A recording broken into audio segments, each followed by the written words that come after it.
प्रमोद का बचपन बिहार में बहुत कठिन था। उसने अपनी मां को बहुत जल्दी खो दिया। उसका पालन पोषण उसके अकेले और गरीब पिता ने किया। प्रमोद बार बार बीमारी और यहां तक कि मृत्यु की छाया में जीता रहा। बचपन का कान का संक्रमण इतना बढ़ गया कि उसने उसकी सोचने समझने की शक्ति को प्रभावित कर दिया। सीरियस ज़्यादा हो गए।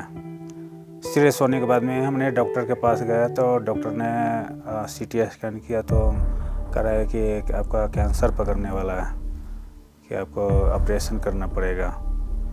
तो वही डॉक्टर जब से कि अब एक मरीज ही कोई होता है तो हर 10 मिनट में आधा घंटा में निकल जाता है। तो मेरा ऑपरेशन लमसम 2 घंटा तक होते रह गया। ऑपरेशन तो हो गया लेकिन मेरा दिमाग में कन्फ्यूज हो गया, माइंड काम नहीं करता है। मानसिक भ्रम के बावजूद प्रमोद ने जीवन की गाड़ी को आगे बढ़ाया।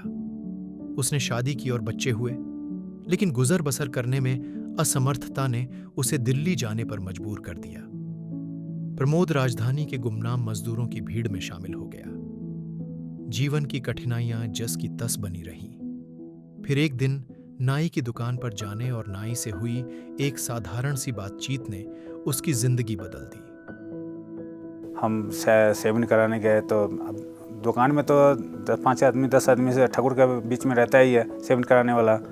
तो सबसे यही बात कर रहा था, एक जैसे एक प्रचारक होता है ना, तो एक परमेश्वर के बारे में हम लोग का बताते हैं, चाहे कि हम लोग किसी को बताते हैं, उस तरह से वो बताने लगा।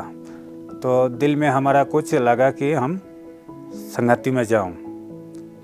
तो मैं ठाकुर के बताया कि ठाकुर जी ऐसा है कि मैं चलूँगा।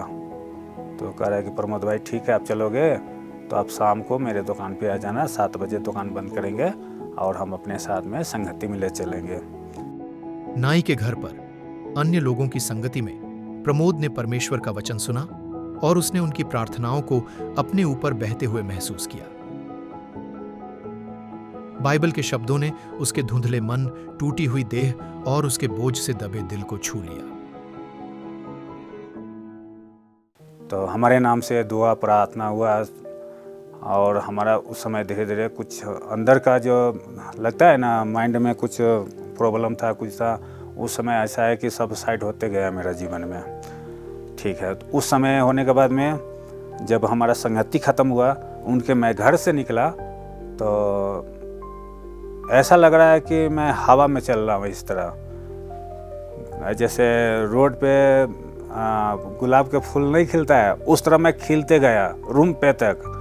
लग रहा है कि मेरा जीवन में 100 कुंटल का बोझ है कि कितना कुंटल का बोझ है कि हमारे सर से ही उतर गया। उस दिन से मेरा दिमाग बहुत हल्का होने लगा। जैसे जैसे प्रमोद ने जीवित वचन को पढ़ा, उसे उतनी ही मानसिक स्थिरता और शांति महसूस हुई। अपने जीवन में पहली बार प्रमोद ने अपने मन और शरीर को मजबूत होते हुए महसूस किया।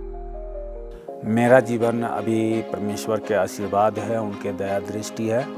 हम उनके दया दृष्टि में बहुत अच्छे हैं। हमारे घर परिवार में बच्चे लोग भी बहुत आनंदित हैं, हम लोग बहुत खुश हैं। और जहाँ तक कि परमेश्वर के हम जो दिल से दुआ करके मांगते हैं, परमेश्वर हमारे जीवन में पूरा करता है।